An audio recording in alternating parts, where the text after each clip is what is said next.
خلاص موسم الانتقالات بدأ.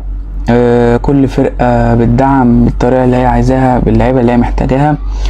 النهاردة طبعا هنتكلم عن الأهلي والتدعيمات اللي محتاجها، ونشوف الملفات اللي محتاجها ايه ومن وجهة نظري، وطبعا اللي متفق في حاجة يقولي في الكومنتات، واللي مختلف ونتناقش مع بعضين. فنبدأ. الأول إن طبعا الأهلي القيد بتاعه بيتقفل بعد يوم 31 أغسطس، يعني بتتكلم تقريبا في 4 أيام من دلوقتي أو 3 أيام، وانت لحد دلوقتي ما عملت الصفقة، يعني ما عملت صفقة تقريبا عدلة او قوية تعوض اللي مشيوا والبطولات اللي داخلين عليها. الاهلي داخل السنة دي بطولات كتيرة جدا، فانت معناها ان كده تقفل بعد يوم 31، يعني انت بعد اليوم ده اللي هو يوم 31 اغسطس اللعيبة اللي هتلعب، اللي هتيجي قبل اليوم ده هي اللي هتلعب معاك ايه. بصوا بعدوا معايا: السوبر الافريقي ضد نادي الزمالك، الدوري الافريقي اللي هو الافريكان سوبر ليج ده، وبطولة كاس عالم القارات اللي هي بتتسمى الانتركونتيننتال، والدور التمهيدي في دوري ابطال افريقيا.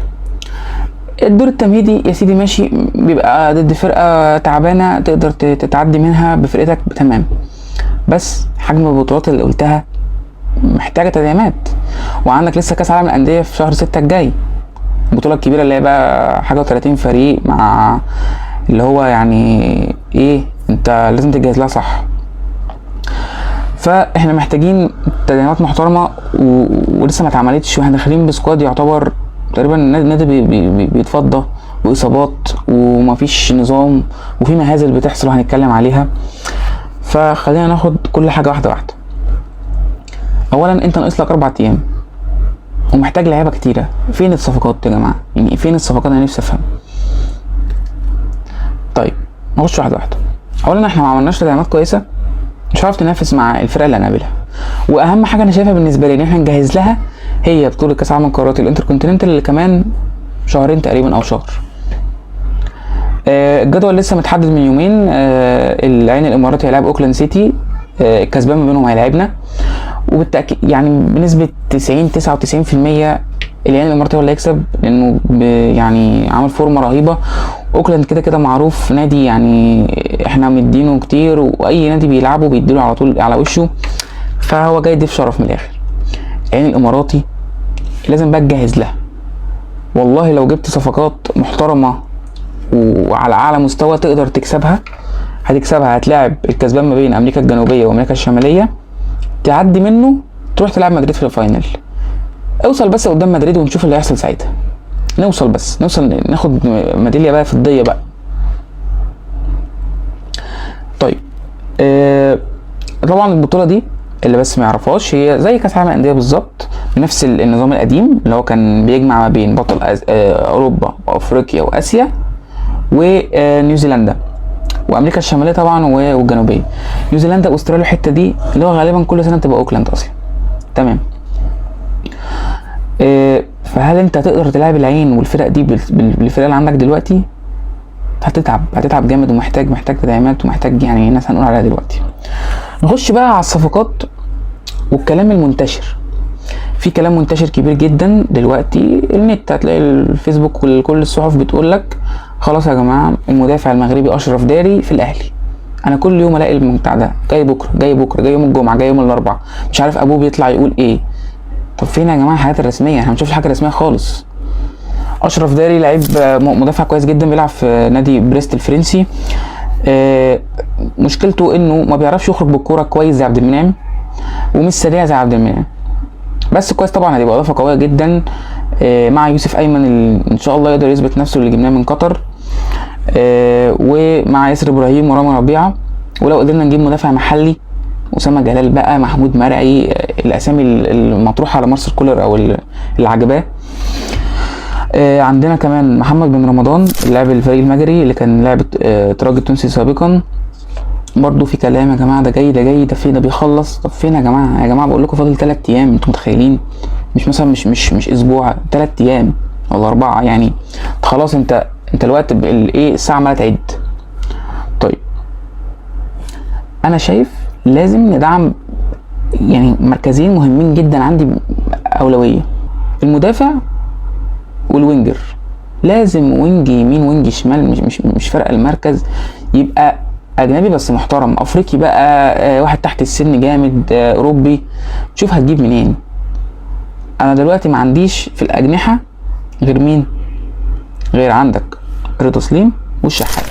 بالنسبه لي رضا سليم والشحات وطاهر انا مش شايفه مستواه وحش جدا، وبيرسي تاو اصلا هو يعني مش عايز يمشي، مستواه واقع جدا، بيديك ماتشين و20 لا، ومش عايز يمشي غير لما ياخد فلوسه كلها، وفي مشاكل وفي كلام انه جايله عروض من خلود السعودي، مش عارف من الوداد، من سان داونز، مش عارف من ايه، لسه ما فيش حاجه اكيده، بس يا ريت يمشي يفضلنا مكان الاجنبي، نقدر بقى نجيب وينجر محترم يبقى على مستوى عالي. المدافع طبعا مهم جدا، لان خلاص احسن مدافع عندك في الفرقه واحسن مدافع في افريقيا خلاص مشي، ربنا يوفقه، راح نيس، فالنيس الفرنسي، فخلاص كده يعني انت محتاج مدافع عالي، لان هو اللي كان شالك بصراحه. لازم بقى برضو ان احنا نجيب مهاجم افريقي بس يكون جامد، يعني مهاجم بقى، مش تقول لي موديست، اصل موديست بيلعب في دورتموند ونجم وبتاع، لا يا جماعه بصوا بقى، بنيجي نحسب الصفقات نحسبها صح، عشان احنا جايبين صفقات قبل كده كتير وفشلت. برونو سافيو، شادي حسين ده كمان مصري، يعني بنتكلم على اجانب، موديست، برونو سافيو، والتر بواليا، الاسامي اللي ميكيسوني وبيرسي تاو، يعني ماشي الموسم اللي فات بصراحه كان جامد، بس يعني مش اللي هو مش الفاهمين، مش الايه، مش المحترف اللي اجيبه يديني اضافه قويه زي ما كنا مستنيين. فانت يا ريت الصفقات اللي تختارها يعني فاهم، مش اللي هو ايه، اوريك فيديوهات على النت وتشوفها ده بيعمل سكيلات، طب هاتهولي، لا مفيش كده يا جماعه، شوف هيتعايش ازاي، اللغه، التفاهم مع الفرقه، الكلام ده. فاحنا عايزين مهاجم قوي يسند مع وسام ابو علي، اللي الحمد لله يا رب الحمد لله لقينا مهاجم محترم بيخلص بقالنا كتير قوي. الطعابه والحلاوه دي اقسم بالله. كان على فكره عندنا عقده مع المهاجمين، عقده، مفيش كان مهاجم ثابت، مفيش مهاجم بيعمل اللي وسام ابو علي بيعمله بصراحه، ما شاء الله متكامل، ربنا يحميه بجد ويوفقه ويعلى في مستوى اكتر من كده. ضربات حره بيجيب، ضربات جزاء بيجيب، بيطير في السماء زي هالاند والناس الفضائيه عادي جدا، ما شاء الله عليه، رأسيات، كل اللي انت عايزه. فعايزين واحد يسند معاه، لان هو لو اتصاب ما عندكش غير كهربا، وكهربا اصلا واقع من بعد ما دفع الغرامه، وقع، وهو انا بشوفه احسن في الوينج، كهربا احسن كوينج، ده لو هتدخله وينج يعني معاهم، مع الناس الوينجات اللي عندك. فانت لو وسام ابو علي اتصاب هتحتاس، فيا ريت نجيب مهاجم كويس، وممكن نجيب واحد مثلا تحت السن يبقى كويس برضو، يخش معاهم، يقدر يبقى، بس يبقى احسن من كهربا واحسن من الناس اللي موجوده. بخصوص بقى وسام ابو علي، كنت عايز اقول لكم على حاجه والله ضحكتني جدا، وفضلت اقول احنا يعني عرفت ان احنا في مهزله، وزي ما كنت متوقع ولسه بقول لكم من شويه. كابتن خالد الجوادي مترجم النادي الاهلي اللي بالمناسبه قدم استقالته، طلع من يومين 3 اتكلم عن صفقه وسام ابو علي بعد نجاحها، انها جايه من مين؟ جايه من مشجع اهلاوي بيعمل سكاوتنج على السوشيال ميديا، رشح وسام لياسين مكاري اللي هو محلل الاداء بتاع الاهلي. طب نقف وقفه بقى يا جماعه، هي لجنه التعاقدات اللي بتديها فلوس والسكاوتنج تيم فين؟ يعني انتوا فين معلش؟ يعني هل مثلا انتوا مثلا كابتن امير توفيق مثلا هو بس بيتصور مع لعيبه بس؟ يعني هو لعيب مثلا حسين الشحات اهلاوي يقوم يتصور معاه، ده بس اللي بيحصل؟ ازاي؟ انت النادي الاهلي، انت اكبر فريق في افريقيا وبتنافس عالميا، ويعني مش محتاج اتكلم عن النادي، وواحد زيك بس بيحب النادي وبيشوف اللعيبه وبيدور وبيعمل، مالوش اصلا يعني مش دارس زيك اللي انت بتتعين والكلام ده، ويبقى احسن من اللي موجودين في النادي. طب ازاي؟ دي مهزله يا جماعه. يعني انت فين دورك بقى انت كفريق تعاقدات وسكاوتنج تيم بقى؟ انا اللي اعرفه عن سكاوتنج تيم، اي فريق محترم بيسافر 4-5 دول، والله مستر كولر بيقول لهم انا مثلا عايز والله 1 2 3، عايز مركز كذا، عايز مركز كذا، روح لي كذا كذا كذا، روح لي هنا وشوف لي. فانا فريق سكاوتنج محترم. انا ما اعرفش الفريق اصلا اللي عندنا ده شباب ولا دول ناس عواجيز ولا دول ناس في سن ال40. انا ما اعرفش اصلا احنا عندنا كمان سكاوتنج ولا ده بيتقال بس كده وخلاص. يعني ده بيقول لك واحد زينا رشح المهاجم وسبحان الله نجح. لو لا قدر الله مثلا الراجل ده كان ميت ولا ما كانش موجود ما كانش فيه اسامه ابو علي، كنا زماننا بقى بنلعب بكهربا بقى ولا مودست. ده اسمه كلام يا جماعه. انا اعرفه سكاوتنج تيم، اروح الفرقه، اروح بلد ادور على اتفرج على ماتشات فرق في البلد المعينه، اكتب تقرير ريبورت كده محترم على كذا لعيب شفتهم يليقوا بالمواصفات المدرب ايا كان مين، مارسيل كولر بره بطلبه، صح كده؟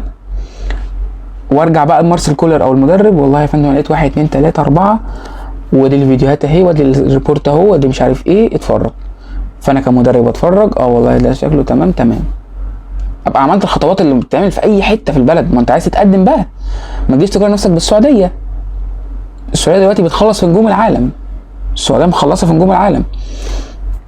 فانت ما تجيش تقول لي انا عايز اعمل 1 2 3 وانت اصلا بتعين ناس زينا مش دارسين بقى في السكاوتنج والكلام ده، ويجيبوا لعيبه وانت قاعد كده بتتفرج وتروح تتصور لي بس مع اللعيبه. طب ده اسمه كلام يا جماعه؟ يعني ده اللي انا اعرفه. الموضوع السكاوتنج صح ولا لا؟ ده المفروض انه صح. اتمنى الصفقات اللي جايه تبقى صفقات محترمه، صفقات الاداره فعلا او لجنه التعاقدات شايفه ان هو يعني مناسب للفرقه ويعرف يتعايش، لان اللي انا سمعته ده يعني مهزله فعلا. اتمنى الموضوع يتعدل في اسرع وقت.